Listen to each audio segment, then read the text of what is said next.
अस्सलाम वालेकुम दोस्तों। हज़रत यूनुस अलैहिस्सलाम आप अपनी कौम को दिन रात अल्लाह की इबादत की दावत देते थे। आप उन्हें समझाते थे कि बुतों की इबादत छोड़ दो और सिर्फ एक अल्लाह की इबादत करो। लेकिन अफसोस, आपकी कौम आपकी बात मानने के लिए तैयार न थी। वो मुसलसल नाफरमानी करते रहे और अल्लाह के अहकामात से मना मोड़ते रहे। हज़रत यूनुस अलैहिस्सलाम ने बहुत सब्र के साथ उन्हें समझाया, लेकिन वो अपनी जिद पर कायम रहे। काफी अरसा गुजरने के बाद हज़रत यूनुस अलैहिस्सलाम अपनी कौम के रवैये से बहुत गमगीन हुए। आपने ये सोचा कि शायद अब ये लोग कभी हिदायत कबूल नहीं करेंगे। उसी गम और नाराज़ी में आप अपनी बस्ती छोड़कर रवाना हो गए। यहाँ एक अहम सबक है कि कभी कभी इंसान जल्दी फैसला कर लेता है, लेकिन अल्लाह की हिकमत सबसे बेहतर होती है।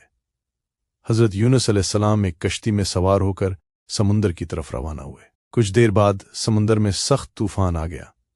लहरें बहुत बुलंद हो गईं और कश्ती हिलने लगी।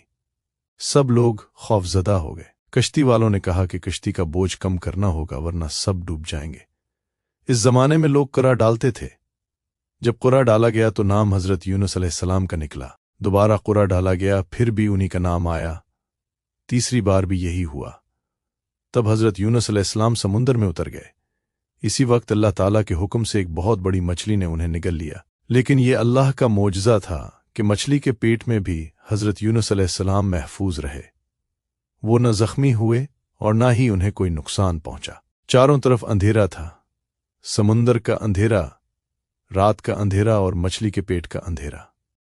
ये एक बहुत ही मुश्किल वक्त था। ऐसे सख्त वक्त में हज़रत यूनुस अलैहिस्सलाम ने अल्लाह ताला को पुकारा। आपने वो अजीम दुआ पढ़ी जो आज भी हर मुसलमान मुश्किल वक्त में पढ़ता है, ला इलाहा इल्ला अंत सुब्हानका इन्नी कुन्तु मिनज़्ज़ालिमीन। तर्जुमा, ए अल्लाह, तेरे सिवा कोई माबूद नहीं तो पाक है, बेशक मैं ही कसूरवार था। ये दुआ इतनी अजीम है कि कुरान पाक में भी इसका जिक्र आया है। ये दुआ हमें सिखाती है कि मुश्किल वक्त में अल्लाह से रुजू करना चाहिए। अल्लाह ताला ने हज़रत यूनुस अलैहिस्सलाम की दुआ कबूल फरमाई। फिर अल्लाह ने मछली को हुक्म दिया कि उन्हें साहिल पर बाहर निकाल दे।